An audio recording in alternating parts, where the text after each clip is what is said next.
Tu t'es déjà retrouvé dans ton lit, épuisé, les yeux fermés, et pourtant ton cerveau, lui, refuse catégoriquement de s'arrêter. Il repense à cette conversation d'il y a 3 jours. Il rejoue ce moment gênant d'il y a 6 mois. Il invente des scénarios catastrophes pour demain matin. Et toi, tu es là, allongé, à supplier mentalement ce flux de pensées de simplement se taire. Mais il ne s'arrête pas.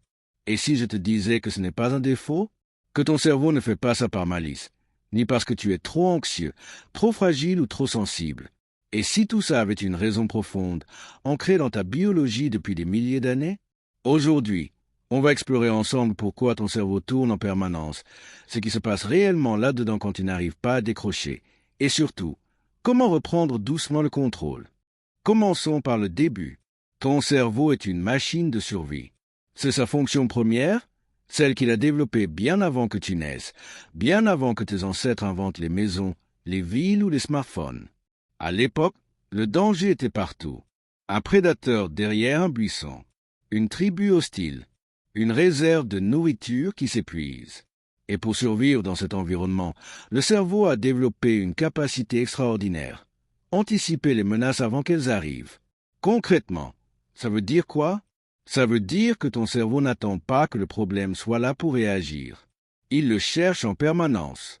Il analyse, il projette, il imagine des scénarios. Il préfère avoir peur de quelque chose qui n'arrivera jamais plutôt que d'être surpris par quelque chose de réel. C'est ce qu'on appelle le biais de négativité. Et tu l'as en toi, que tu le veuilles ou non. Mais ce n'est pas la partie la plus surprenante.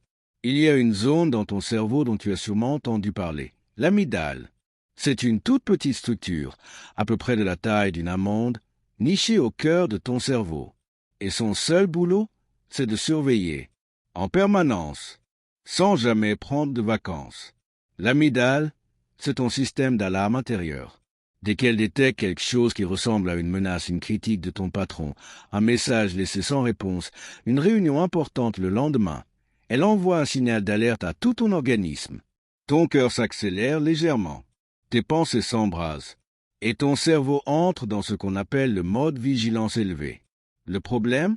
Ton amygdale ne fait pas la différence entre un lion qui te charge et un email stressant.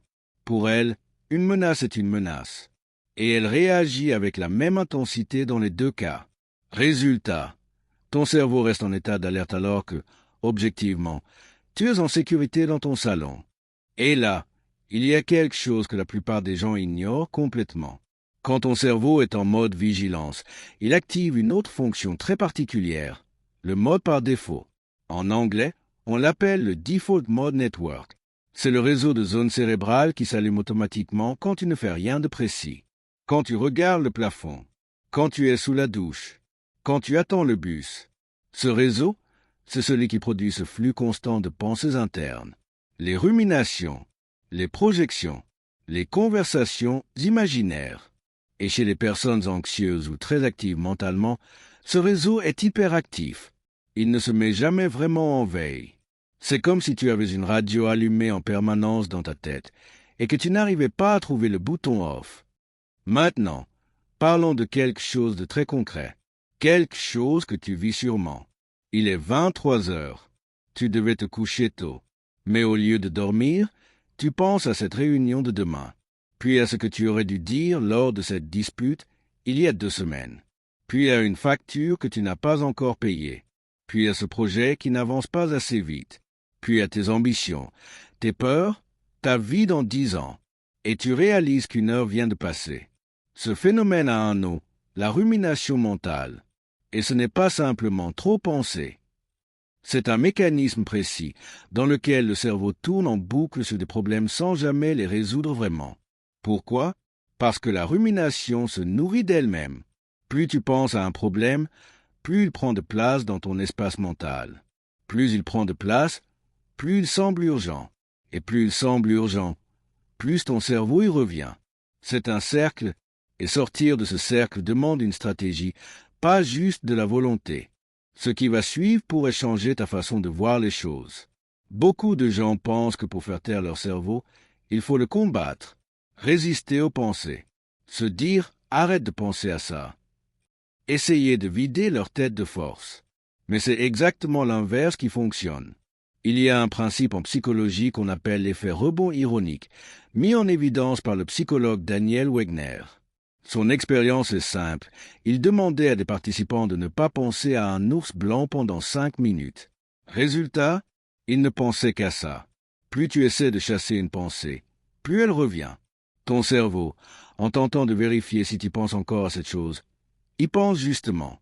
C'est un paradoxe cruel. Et beaucoup de gens passent des années à lutter contre leurs propres pensées sans comprendre pourquoi ça ne marche pas. Alors, qu'est-ce qui fonctionne vraiment? La première chose, c'est d'accepter que ton cerveau pense. Ce n'est pas un ennemi. C'est un organe qui fait son travail. Quand tu cesses de te battre contre tes pensées et que tu commences à simplement les observer, quelque chose se déplace intérieurement. Imagine que tes pensées sont des voitures qui passent sur une autoroute. Toi, tu es sur le bord de la route, assis sur un banc.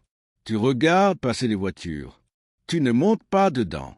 Tu ne cours pas après. Tu les laisses défiler.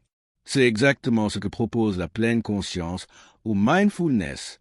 Pas vider la tête, ça, c'est impossible. Mais changer ton rapport à ce qui se passe dans ta tête. Des études en neurosciences, notamment celles menées par Sarah Lazar à Harvard, ont montré que la pratique régulière de la méditation réduit littéralement l'activité de l'amygdale. Elle modifie la structure du cerveau. Pas en quelques années, en quelques semaines. La deuxième chose, c'est de donner à ton cerveau quelque chose de concret à faire. Ton cerveau tourne parce qu'il cherche des solutions à des problèmes flous. La rumination, c'est souvent ça, un problème mal défini, sans point de départ clair, sans action possible. Alors, au lieu de laisser ce problème flotter vaguement dans ton esprit, pose-le sur le papier. Écris exactement ce qui te préoccupe. Formule-le clairement. Et à côté, écris une seule chose concrète que tu peux faire demain. Une seule. Quand ton cerveau réalise qu'il y a un plan, même minuscule, il se détend, parce qu'il n'a plus besoin de rester en alerte. Le signal de menace diminue, et l'espace mental se libère doucement. La troisième chose, et elle est souvent sous-estimée, ton corps avant ton esprit. Quand les pensées s'emballent, beaucoup de gens essaient de raisonner leur cerveau pour qu'il se calme. Mais le cerveau anxieux ne répond pas bien à la logique dans ces moments-là. Il répond au corps. Une respiration lente et profonde, 4 secondes pour inspirer, 4 secondes pour retenir, 6 secondes pour expirer, active ton système nerveux parasympathique. Celui qui dit à ton organisme que le danger est passé, que tu peux relâcher. C'est physiologique. Ce n'est pas de la pensée positive. Ce n'est pas de la magie. C'est de la biologie. Et là, je veux te laisser avec une réflexion. Ton cerveau qui ne s'arrête pas, ce n'est pas une faiblesse. C'est la preuve qu'il cherche à te protéger, à anticiper, à construire quelque chose. Il est juste parfois trop zélé dans ses fonctions. La vraie question, ce n'est pas comment faire taire mon cerveau, c'est plutôt comment apprendre à vivre avec lui sans en être prisonnier. Parce qu'il y a une différence entre un cerveau qui pense et un cerveau qui souffre. Et cette différence, elle se construit doucement, jour après jour, avec les bons outils.